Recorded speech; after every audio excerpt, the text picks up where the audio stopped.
Hello and welcome back to Bombchu News. My name is Andrew, I'm joined by Chris, and we cover news that we found interesting today. Google is teasing a major gaming announcement for the Game Developers Conference 2019. Google began sending emails out to members of the press yesterday, indicating they will be revealing something gaming related on March 19th at 1 p.m. Eastern Time. The email contained a cryptic GIF of a light at the end of the tunnel, followed by the words "gather around."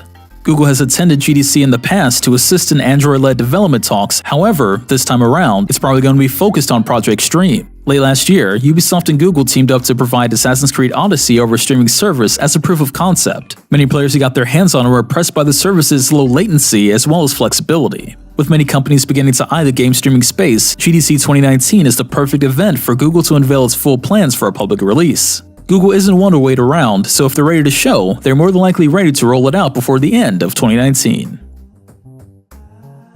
Loot boxes have arrived in Call of Duty Black Ops 4. The loot boxes, or reserve crates as they're referred to in-game, cost 200 COD points, or around $2 each. Each reserve crate features 3 different cosmetic items, which will include both previous season's content as well as new seasonal cosmetics. Players can also earn reserve crates by playing for a certain amount of time in-game, although crates earned this way will only contain 1 item each. While loot boxes being added to a game months after launch is always a bad sign, the reserve crates in Black Ops 4 seem to be particularly egregious. First, the loot boxes do not display the probability of obtaining certain items, unlike games such as Apex Legends and the recently changed FIFA Ultimate Team packs. Second, reserve crates can contain duplicates of items players have already received. Most importantly, however, the items in reserve crates are not strictly cosmetic. Signature weapons obtained through the reserve crates come with an XP boost, granting players bonus XP per kill with the weapon. While this isn't a direct pay-to-win scenario like Star Wars Battlefront 2 was, players are still able to obtain an advantage by paying money to open randomized loot boxes. While it started to look like the gaming industry was finally responding to player outcries and worldwide legal action against loot boxes, Activision seems to have their feet firmly planted in the past when it comes to loot boxes and microtransactions.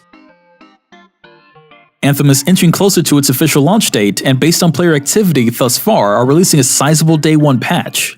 The patch is aimed at improving bugs related to audio and performance, but will also address a major issue with endgame content. Over the weekend, Anthem fans not only hit the level cap of 30, but also found a way around the endgame grind. Like the original Destiny's loot cave, players discovered they could farm different treasure boxes in the open world map and get gear just as good as the endgame offerings, without the added challenge. Streamers took to Twitch and YouTube to reveal the trick, and later, a map was shared on Reddit showing the farming route to maximize gear. Just hours after the map was uploaded, Bioware's global community manager Jesse Anderson tweeted, quote, "We've reduced the chance of high-rarity items in non-world event chests in free play. This applies to all difficulty levels." End quote. It was pretty impressive how quickly they were able to address this issue, but the fix won't go live until February 22nd when Anthem launches for everyone.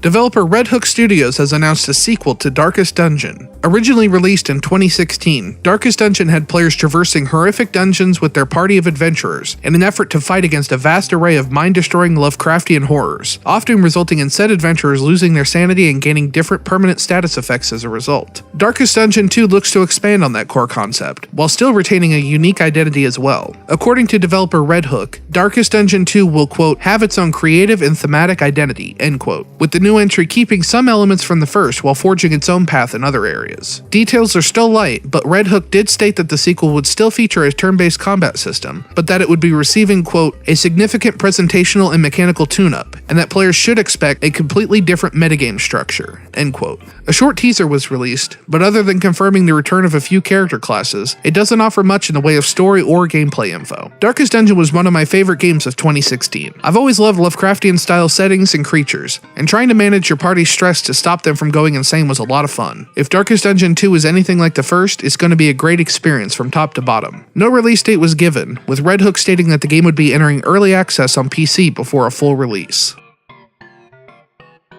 Well, that's all the news we found interesting today. Feel free to share any awesome game news we may have missed in the comments below, and we'll see you guys next time.